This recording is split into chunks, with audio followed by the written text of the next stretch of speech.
YouTuber Tripurari Tiwari उर्फ मनीष कश्यप शनिवार को कोर्ट से जमानत मिलने के बाद रिहा हो गए। जेल से निकलते ही उन्होंने नीतीश कुमार की सरकार पर हमला बोल दिया। उन्होंने बिहार सरकार की तुलना कंस से कर दी। यूट्यूबर नीतीश कुमार और तेजस्वी यादव पर जमकर बरसा। इसके अलावा उन्होंने कहा कि जब तक तोड़ेंगे नहीं तब तक छोड़ेंगे नहीं। पटना हाई कोर्ट से जमानत मिलने के बाद शनिवार को यूट्यूबर त्रिपुरारी तिवारी उर्फ मनीष कश्यप बेऊर जेल से रिहा हो गए। उनके स्वागत में गेट पर समर्थकों की भीड़ लगी रही। हंगामे से आशंकित प्रशासन ने जेल के बाहर पर्याप्त संख्या में बल को तैनात कर रखा था।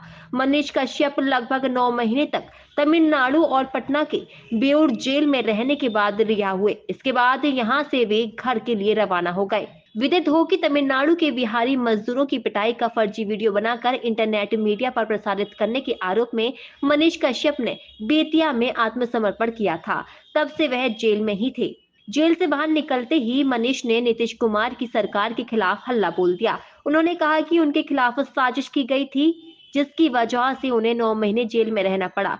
मनीष ने कहा कि जैसे कंस ने साजिश की तो भगवान कृष्ण को 9 महीने बाद जेल में पैदा होना पड़ा, वैसे ही बिहार में कई कंस हैं जिन्होंने उनके खिलाफ साजिश की। उन्होंने कहा कि ये सजा कोर्ट ने नहीं, नेताओं ने दी थी।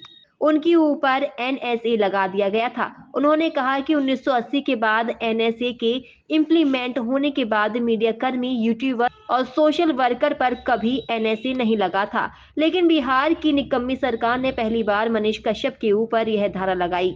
हालांकि कोर्ट ने इसे हटा दिया, नहीं तो वह 2 महीने के अंदर जेल से बाहर आ जाते। झूठ बोलने वाले नेताओं को भी सजा मिलनी चाहिए। मनीष कश्यप ने यह भी कहा कि चुनाव के वक्त कोई नेता रोजगार तो कोई नेता घर या सड़क बनाने की बात करता है। अगर वह काम नहीं करता है तो वह भी झूठ है और उन पर भी धारा लगनी चाहिए जो उनके ऊपर लगाई गई। मनीष कश्यप ने कहा कि पहाड़ तोड़कर सड़क बनाने वाले दशरथ मांझी के परिवार को आज तक उनका हक नहीं मिला। मांझी जैसे बिहार में करोड़ों घर हैं जो समस्या में पैदा होते हैं, समस्या में जीते हैं और समस्या के साथ अंतिम सांस लेते हैं। इसी समस्या को जड़ से उखाड़ कर फेंकना है। उन्होंने सरकार पर हमला बोलते हुए कहा कि जब तक तोड़ेंगे नहीं तब तक छोड़ेंगे नहीं। चाहे भ्रष्टाचार सुरंग की तरह कितना ही लंबा और पहाड़ की तरह कितना ही ऊंचा हो, उसे तोड़कर ही दम लेंगे। और अंत में माननीय प्रधानमंत्री नरेंद्र मोदी को भी बहुत बहुत आभार व्यक्त करते हुए कहा कि बिहार में भी ऐसे मुख्यमंत्री होना चाहिए।